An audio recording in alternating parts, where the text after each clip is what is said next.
Assalamualaikum warahmatullahi wabarakatuh. Perkenalkan, nama saya Kania Skarkinasi dengan nomor NIM 2102011111085. Di sini saya akan mengabarkan tentang tugas ujian akhir semester saya mata kuliah Hukum Perdata Islam di Indonesia dengan dosen pengampu Dr. Haji Isqorun Naja MAG. Di sini saya akan mengulas ulang dan menceritakan kembali dan membeda kasus yang terkait dengan sebuah tesis yang berjudul Hak Asuh Anak Akibat Perceraian Terhadap Ibu Berstatus Bipolar Disorder atas studi Pusat Pengadilan Agama Jakarta Pusat nomor 0419 garing PDTG garing 2014 garing PAJP. Mengapa saya memilih untuk mengulas dan membedah kasus yang ada di tesis ini? Dikarenakan setelah perceraian itu pastinya antara kedua orang tua itu memutuskan si anak ini ikut siapa begitu, dan itu harus melalui putusan agama, putusan hakim. Dan ketika ibu mengalami bipolar disorder, itu sangat mengganggu tumbuh perkembangan anak dan bisa merambat dalam kejiwaannya juga, ataupun dalam faktor pendidikan, dan juga atau dalam faktor sosialnya. Maka dari itu, saya tertarik untuk mengulas tentang tesis ini gitu. Selanjutnya, sumber tesis ini ditulis oleh seorang peneliti yang bernama Muhammad LC dengan NIM 13203111009 dengan dosen pembimbing Dr. Ali Sodikin MAG. Nah, tesis ini sendiri tuh diajukan kepada program pasca sarjana UIN Sunan Kalijaga Yogyakarta untuk memenuhi salah satu syarat guna memperoleh gelar magister dalam ilmu hukum Islam, program studi hukum Islam konsentrasi hukum keluarga Islam di Yogyakarta. Dan selanjutnya saya akan membedah kasusnya ya.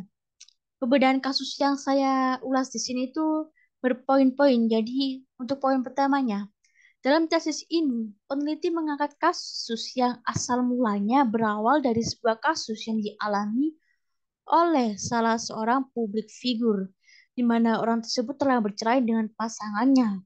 Peneliti telah menyorot masalah hak asuh anak yang menjadi sengketa antara keduanya, dan telah dijelaskan seperti pada hukum fikih bahwa seorang ibu lebih didahulukan dalam pengasuhan anak. Akan tetapi, pada kasus ini hakim memutuskan pengasuhan anak jatuh kepada ayah. Mengapa bisa demikian? Nah, itulah alasannya saya akan mengulas dan menceritakan kembali mengenai tesis ini dan hasil penelitian yang ada di kasus ini gitu.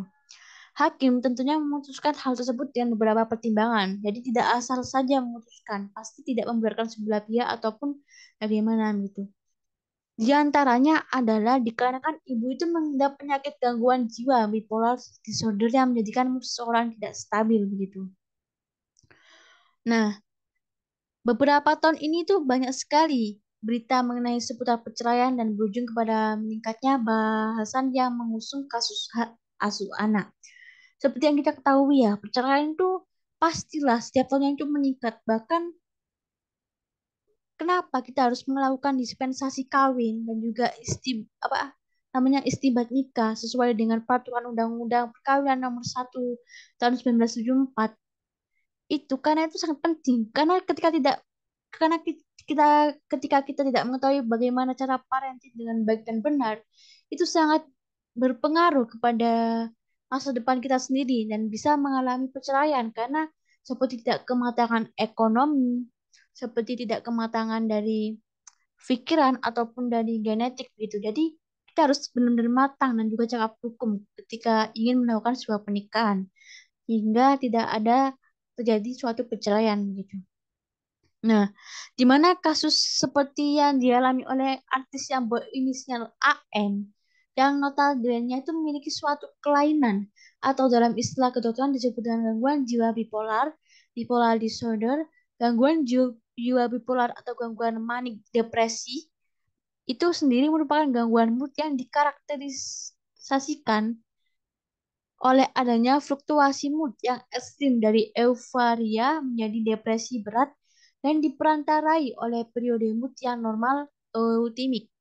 Dan gangguan jiwa bipolar ini atau bipolar disorder menurut Diagnostic and Statistical Manual of Mental Disorders, Text Revision, menerangkan bahwa bipolar disorder ini merupakan gangguan mood yang terdiri dari paling sedikit satu episode manik dan hipomanik atau campuran yang biasanya disertai dengan adanya riwayat episode depresi mayor gitu. Gangguan jiwa bipolar disorder ini dipicu oleh ketidakseimbangan cairan kimia atau neurotransmitter di dalam otak. Akibatnya, otak yang berfungsi menyampaikan rangsangan termasuk perasaan itu bisa terganggu kinerjanya. Dan mengapa saya memilih ada seperti ini? Logo seperti ini, bukan logo yang melainkan seperti gambaran gitu. Karena itu menggambarkan berkesinambungan dengan sebuah tesis yang saya ulas ini. Mengapa demikian? Karena ketika otak kita tidak connect ataupun mereka mengalami kelalaian seperti bipolar disorder, itu termasuk tidak cakap hukum. Sehingga saling berkesinambungan lah antara psikologi dan juga antara hukum itu sendiri begitu.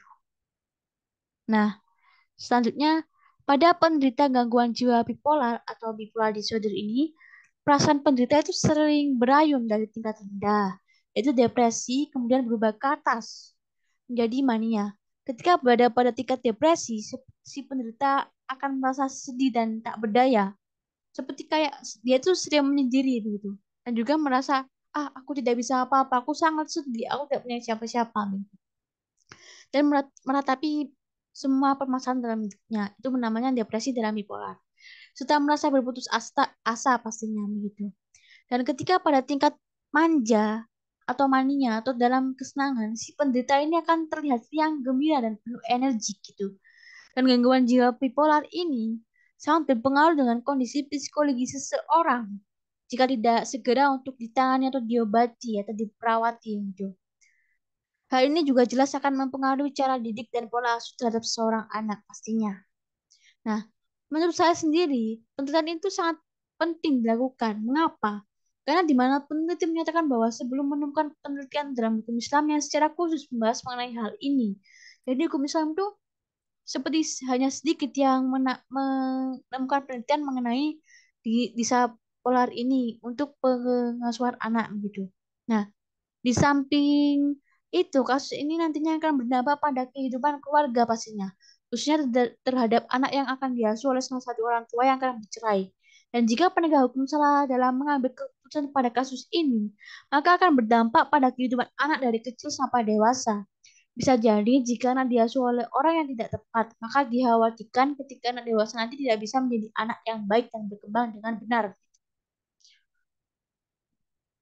Dan selanjutnya itu mengenai tesis ini mengupas sekilas mengenai hak asuh anak secara umum dan juga yang akan menjadi pokok pembahasan di sini adalah hak asuh anak pasca orang tuanya bercerai itu bagaimana dan terbatas hanya pada satu kasus di mana salah satu orang tua anak tersebut mengalami suatu kelainan yakni gangguan jiwa bipolar atau bipolar disorder dan dalam tesis ini nantinya membahas beberapa pendapat ahli tentang apa itu gangguan jiwa bipolar, bagaimana jika gangguan tersebut terjadi pada salah satu orang tua yang bercerai begitu. Bagaimana solusinya maksudnya. Dan juga mengupas tentang hak pengasuhan atau pemeliharaan anak apabila didapatkan ibu kandung yang seharusnya mendapatkan hak asuh anak yang dalam kenyataannya menderita gangguan jiwa bipolar atau bipolar disorder tersebut. Nah, dalam tesis ini, agar lebih fokus, peneliti itu telah membuat 3 pokok permasalahan yang akan dibahas, di antaranya adalah 3 pokok permasalahan. Dan permasalahan masalah itu dibagi menjadi 3 di tesis ini. Yang pertama, pertimbangan penentuan hak asuh anak menurut Pengadilan Agama Jakarta Pusat. Yang kedua, keputusan hak asuh anak jika ibu menderita gangguan jiwa bipolar disorder. Yang ketiga, implikasi tanggung jawab pengasuhan anak yang ibunya menderita gangguan jiwa bipolar disorder. Nah, beberapa permasalahan yang telah dirumuskan peneliti tersebut menggunakan analisa dengan pendekatan normatif, seperti dari usul fikih dengan menggunakan teori maslahah mursala milik Al-Ghazali untuk menjelaskan kasus di atas. Maka dari itu, peneliti tidak hanya meneliti kasus tersebut, akan tetapi peneliti juga menjelaskan mengenai pengasuhan anak secara umum dan penjelasan mengenai penyakit yang diderita oleh ibu tersebut, yaitu gangguan jiwa bipolar yang merupakan gangguan mental di mana menyerang kondisi psikis dan ditandai dengan perubahan suasana hati yang sangat ekstrim berupa mania dan depresi. Bipolar disorder dapat diartikan sebagai suasana hati penderita yang dapat berganti secara tiba-tiba antara dua kutub yang berlawanan, yaitu kebahagiaan atau mania dan kesedihan atau depresi yang berlebihan tanpa waktu yang sangat tegas atau ditentukan gitu. Nah, jenis penelitian ini sendiri merupakan jenis penelitian kepustakaan atau library research. Maka sumber datanya itu terdiri dari data primer dan data sekunder. Adapun dalam pengumpulan data penyusunan menggunakan teknik dokumentasi. Dalam menganalisis penyusunan menggunakan metode deskriptif analitik yang yaitu berupa penggambaran yang menyajikan fakta secara sistematik agar lebih mudah dipahami dan disimpulkan, kemudian dianalisa dengan menggunakan teori masalah. Nah, tujuan penelitian ini tuh adalah untuk mengetahui secara mendalam dan kritis bagaimana pelaksanaan dan peran orang tua yang punya gangguan jiwa bipolar dikaitkan dengan proses hadona atau hak asuh anak dan nafkah anak pasca perceraian dalam kaitannya dengan undang-undangan perkawinan Muslim di Indonesia. Dengan pengetahuan ini diharapkan akan berguna sebagai pandangan perundang-undangan perkawinan Muslim di Indonesia dalam memposisikan hak seorang anak korban perceraian dan kewajiban kedua orang tua dalam respon masalah-masalah serta bermanfaat dalam bentuk kontribusi ilmiah dan dapat berguna untuk perkembangan wacana hukum Islam, khususnya yang berkaitan dengan ketentuan hak-hak asuh anak. Dan kedepannya diharapkan hal ini dapat dijatuhkan atau dijadikan bahan untuk merumuskan konsep masa depan yang lebih responsif yang boleh jadi perlu adanya revisi maupun pembaruan. Dan selain itu, penelitian ini dapat dijadikan contoh atau model perkembangan pemikiran hukum Islam yang tidak saja absah secara normatif, tapi juga dapat menjadi rujukan ilmiah dan bagian dari wacana baru dalam bidang hukum keluarga. Nah, menurut hasil penelitian setelah saya ulas dari judul tesis dan beda kasus yang diangkat oleh peneliti ini, terdapat kan 3 permasalahan. Dan di sini ada juga 3 hasil penelitian pastinya. Dan telah saya rangkum bahwa yang pertama, hasil penelitian dalam tesis ini menunjukkan bahwasanya pada pokok masalah pertama, ada beberapa pertimbangan dalam menentukan hak asuh anak dalam hakim itu begitu. Jadi hakim mempertimbangkan hak asuh anak yang jatuh kepada ayah itu dengan mempertimbangkan banyak hal. Di antaranya salah satunya adalah mukalaf, yakni yang bertujuan untuk memberikan kebaikan anak di masa depan. Di dalam ajaran agama Islam, pemberian hak asuh anak tidak serta-merta diberikan secara mudah. Namun yang terpenting adalah bagaimana agar hasil perusahaan hak asuh anak ini dapat bertambah baik untuk kehidupan anak ke depannya hingga dia sudah tumbuh dewasa begitu. Jadi hakim tidak salah-salah dalam membeli dan memutuskan. Harus mengalami pertimbangan yang benar-benar itu sudah adil begitu. Dan untuk pokok permasalahan kedua, membuahkan hasil bahwa hak asuh anak yang ibunya menderita bipolar disorder ini hak asuhnya akan berpindah kepada pengasuh yang lain, seperti bisa dari ayahnya dan maupun pihak saudara yang terlibat seperti dari adiknya, adik orang tuanya, ataupun orang tua dari si ayah atau ibunya tersebut. Nah, mengapa demikian? Karena dikarenakan orang yang menderita bipolar disorder ini termasuk tidak cakap hukum atau kecakapannya itu bersifat temporer. Artinya orang tersebut tidak stabil. Bagaimana jika tiba-tiba kalau si anak ini ikut ibunya? Pastinya kan jika ibunya ini tidak stabil moodnya, bisa-bisa si anak ini bisa sering dipukul, lalu sering dimanja secara tiba-tiba, lalu dimarah-marahin seenaknya. Itu pasti dengan orang yang berkelainan bipolar tersebut kan tidak tentu moodnya, dan dia tidak bisa memastikan bagaimana dan kapan itu kumatnya begitu. Nah, maka dalam kasus ini, hak asuh seorang anak dapat diberikan kepada ayahnya dengan pertimbangan kenyamanan anak dan lain sebagainya, di mana hal tersebut merupakan masalah yang dapat dimasukkan dalam masalah ad-mutabaroh karena adanya nas yang menyebut tentang permasalahan tersebut walaupun tidak secara gamblang. Dan yang ketiga, pada pokok permasalahan ketiga ini membuahkan hasil bahwa walaupun salah satu dari orang tua tersebut tidak mendapatkan hak asuh anak, akan tetapi kewajiban dan hak mereka sebagai orang tua itu tidak akan hilang. Jadi ketika ayahnya yang mendapatkan hak asuh anak, bukan berarti si ibu ini lepas dan seperti tidak bertanggung jawab ataupun tidak punya hak seperti memiliki anak dan juga lain-lainnya. Itu tetap antara keduanya.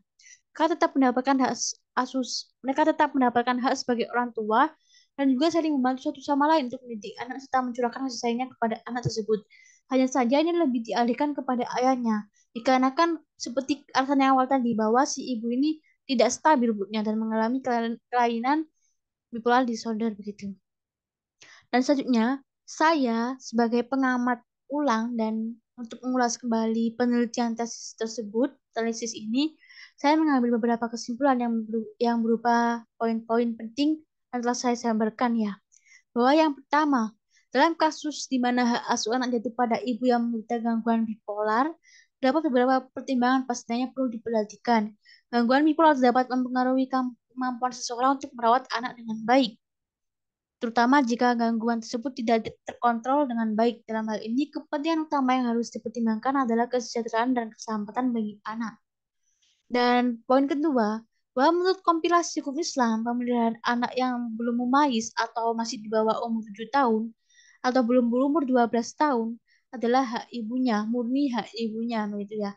Namun, hukum juga memberi peluang pemilihan atas peralihan hak asuh anak dari si ibu ke dalam penguasaan ayah apabila si ibu ini memang benar melalaikan pemenuhan terhadap hak anak.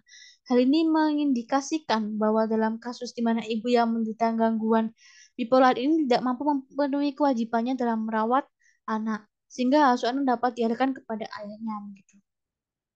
Nah, poin ketiga, bahwa dalam prakteknya pengadilan agama atau pengadilan yang mengadili dan mempertimbangkan hak asuh anak ini akan mempertimbangkan kondisi ibu, ayah, anak, serta ketersediaan sumber daya dan dukungan yang dapat memastikan kesejahteraan anak pastinya.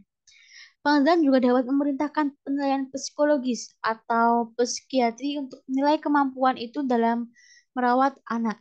Jika ibu dinyatakan tidak mampu, hak asuh anak dapat dialihkan kepada ayah atau anggota keluarga lain yang mampu memberikan perawatan yang baik kepada anak.